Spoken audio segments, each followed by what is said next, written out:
And you needed a knee replacement? Yes, a full knee replacement. And you'd been putting it off, why?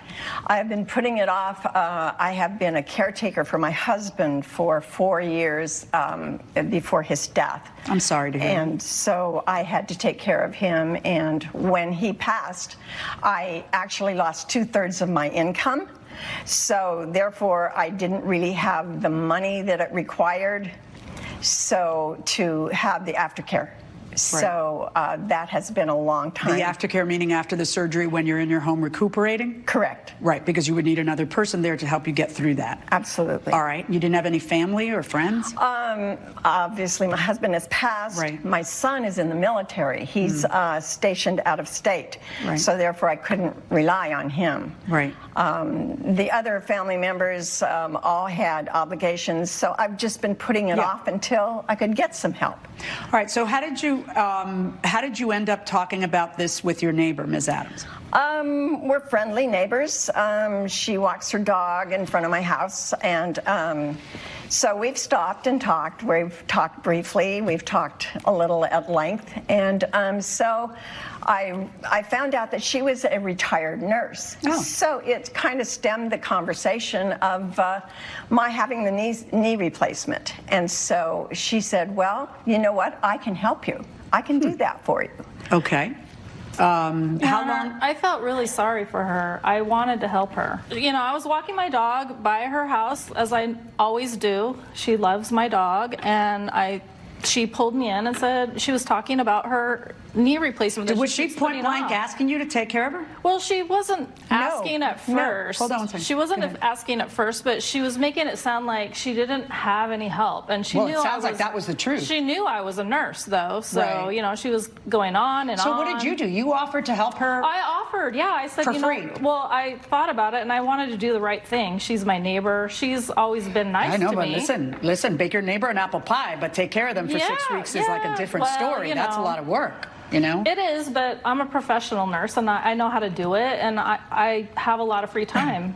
Okay. And so I offered, and you know, I said I'll do it for free, but so she kept insisting. How was it going to be? How many hours a day were you going to be doing that? So in the beginning, it takes a lot of time because they can't get up or anything. So I had to, you know, spend a lot of time the first week. It was really easy, though, the first week, actually, because she was sedated, so it was easy. But then when she started waking up, you know, she started getting demanding about everything. How so? She said, I don't like my toast with that type of butter. You know, just little things like that. And then she was also complaining. I was trying to get her to take her, you know, do her therapy, her exercises, and she flat out refused and was telling me I didn't know what I was doing.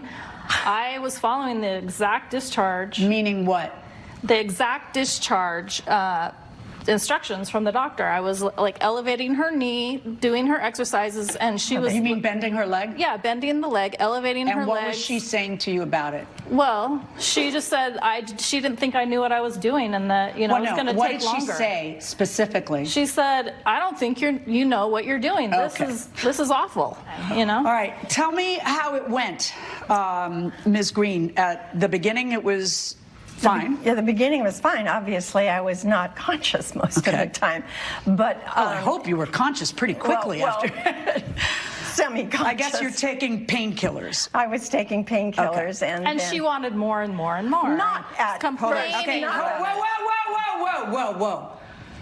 You'll know when I'm speaking to you because I will be looking at you and asking a question. Do not talk to each other. Talk directly to me when I ask you a question. Okay. Now, after the painkillers wore off, what was the problem? Well, she was quite hard-handed, and she was... What do you mean by that? I mean, she was rough when she was helping me, and she actually acted more like a dictator than a caretaker. From what it sounds like, the plaintiff was not a piece of cake to deal with. And I believe she was getting such a great deal from this nurse who agreed to take care of her. I believe she even said, I will take care of you for free. But the treatment that she was getting was nowhere near where it should have been. And of course, after every surgery, everyone who has had one or been through labor, you're in a lot of pain. but it doesn't give you the right to treat anyone who is trying to help you with any kind of disrespect. The plaintiff claims that the defendant was rough with her. But after you have your surgery, the place, the knee in this case that was operated on, is inflamed, it's in pain, it hasn't moved for some time, and now you need to start a physical therapy and start moving. And it could be scary, it could be painful at first, and it's not necessarily that the nurse was doing something wrong. I believe the plaintiff was just scared, and every time she felt even a little bit of pain, she panicked. Let's go back. Okay, so it wasn't working out for either of you then? No, not really. Okay, so what's the problem? Why am I here? Because she left me high and dry after we had agreed that she would take care of me. She's a nurse. Well, hold on one second. So did you ever say to her, hey, I don't like what you're doing?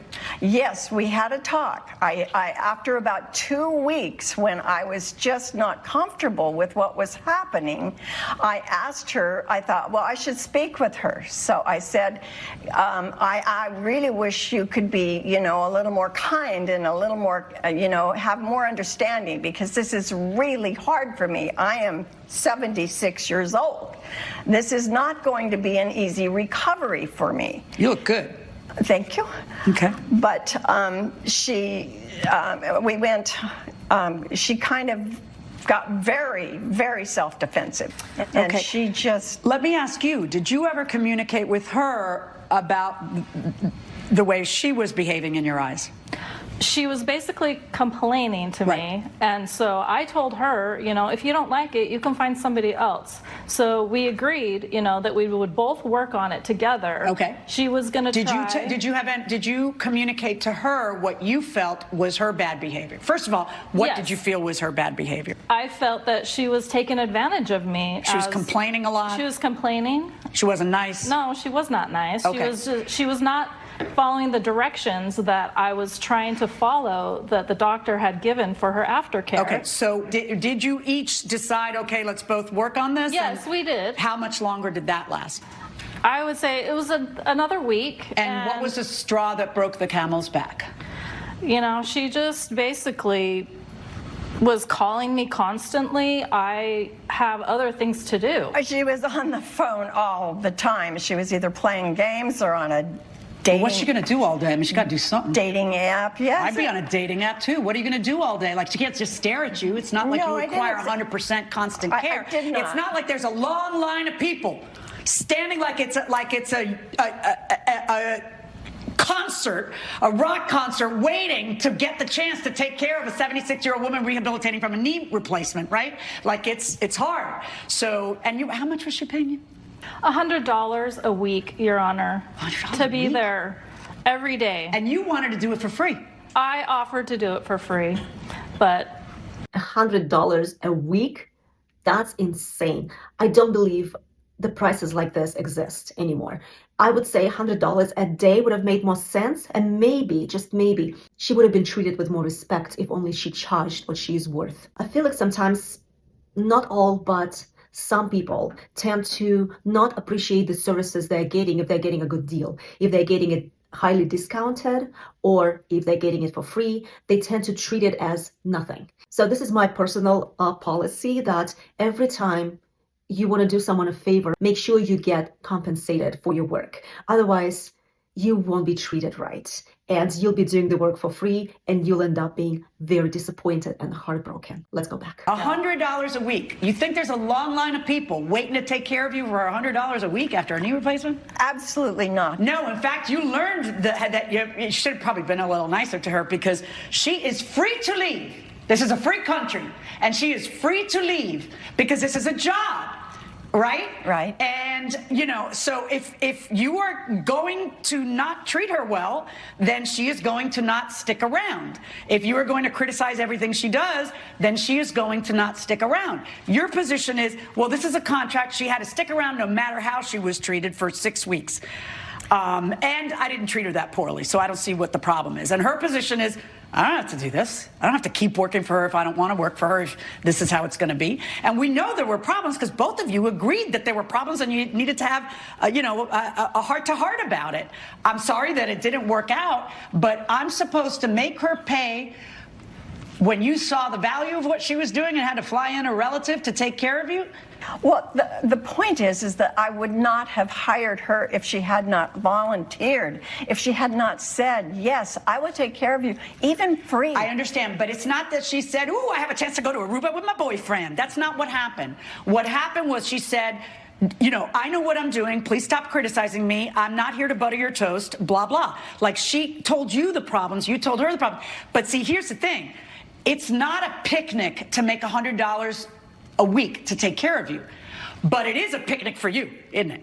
Like, you were the one getting way more out of this deal. I realize that you were in a lot of pain, but boy, I would know where my bread was getting buttered, as it were. I probably did not realize how much pain I was in, and so therefore I did not have a pleasant attitude. But my doctor said it was going to be a very, very hard recovery, and I found out just how hard it was. How is your knee, by the way? It is recovering finally, thank you. Okay, good. May you have another 76 years on it. As good as the first 76. Thank you. But you're not going to get a penny here today because it's a job. She quit. Both of you warned each other. Nobody was happy. And she has a right to quit a job when she doesn't like how her boss is treating her. Legally, I think that you're in the right here. But morally, maybe you should have had a lot more patience since you were a nurse. Verdict for the defendant. I agree with Judge Millian. I don't think the defendant owes anything to the lady.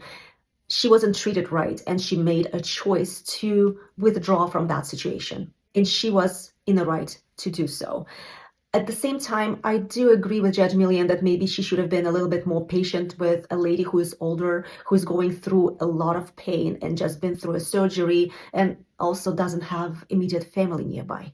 So obviously she was under a lot of stress. Again, doesn't excuse her behavior, but kind of explains it a little bit more. And I know nurses are trained to deal with extreme situations like this with a lot of emotional turmoil coming from patients. Having said that, I understand that day after day, she was mistreated. She was with her for as long as she possibly could. And they even had a heart-to-heart conversation about this whole arrangement not really working out for the both of them because both of them had a few things that they were not happy about. So my take is I truly believe she doesn't owe anything, especially since she was doing this job basically for free. I know she was being paid $100 a week, but we all know it's nothing. It probably wouldn't even cover her gas. What did you guys think about this case? Please put it in the comments below, and thank you for watching.